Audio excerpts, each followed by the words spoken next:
Encounter के फौरी बाद मुजाहिरीन और फोर्सेस के माबैन पुरतशद्दुद मुजाहिरा हुआ। मुजाहिरीन को मुंतशिर करने के लिए फोर्सेस को ताकत का इस्तेमाल करना पड़ा। इस दौरान एक शहरी हलाक और कई मुजाहिरीन के जख्मी होने की इतला है। जख्मियों को जिला अस्पताल कुलगाम और उसके मुल्हका अस्पतालों में इलाज के लिए दाखिल किया गया। बाज़ को शदीद जख्मी हालत में श्रीनगर के अस्पतालों में रवाना किया गया। उधर जिला कुलगाम और उसके कस्बाजात और तहसील सदर मकामात में मुकम्मल हड़ताल है और सिक्योरिटी फोर्सेस की इजाफी टुकड़ियां तैनात की गई हैं।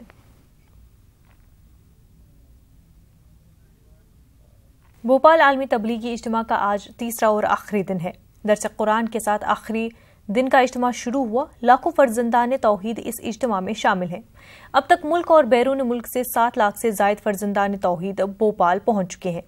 इज्तिमाई दुआ के साथ आलमी तबलीगी इज्तिमा इख्तिताम पजीर होगा। इज्तिमा दुआ में शिरकत के लिए मुल्क और बैरून मुल्क से जमातों के भोपाल पहुंचने का सिलसिला जारी है। इज्तिमाई दुआ में भी तमाम मज़ाहिब और हर मकतबे फ़िक्र के लोग हाजिर होते हैं। आज बाद नमाज मगरिब मौलाना साद साहब के जरिए इज्तिमाई दुआ की जाएगी। भोपाल इज्तिमा के आखिरी दिन सिक्योरिटी में इजाफा किया गया है। इज्तिमाई दुआ के लिए 14,000 रजाकारों के साथ साथ 1600 पुलिस के जवान अपनी जिम्मेदारी संभाल रहे हैं। इज्तिमाई दुआ के सबब दोपहर बाद से मुख्तलिफ जगहों के रूट डाइवर्ट कर दिए जाएंगे।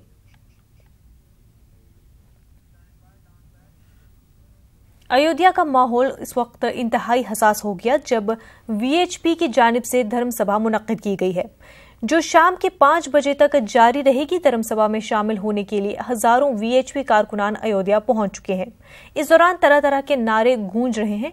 किसी भी सूरत हाल से निपटने के लिए इंतजामिया ने अयोध्या को एक किले में तब्दील कर दिया है। वहीं अयोध्या में दफा 140 भी नाफिज कर दिया गया है।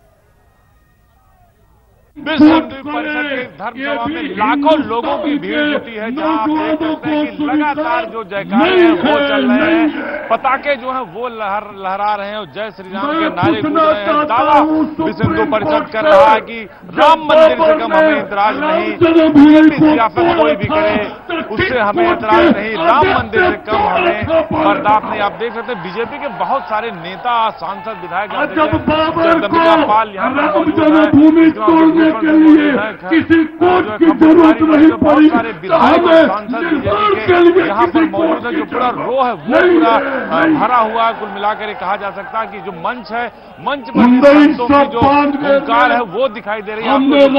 मंच दिख रहा, मंच पर संत है वो मौजूद है और ओंकार और ललकार दोनों है। बीजेपी की चुनौती भी है और बीजेपी के लिए चुनौती है और साफ तौर पर संतों का कहना है कि अगर आप राम मंदिर नहीं बनाते हैं तो इसका खामियाजा आपको भुगतना पड़ेगा। अब हमें बर्दाश्त नहीं, अब राम कमरों में नहीं रहेंगे, नहीं तो हम 40,000 मंदिरों में जो मस्जिद में तब्दील हो चुके हैं सबके ताले तोड़ देंगे। वीडियो जर्नलिस्ट अखिलेश के साथ अजीत सिंह, न्यूज़ 18 अयोध्या।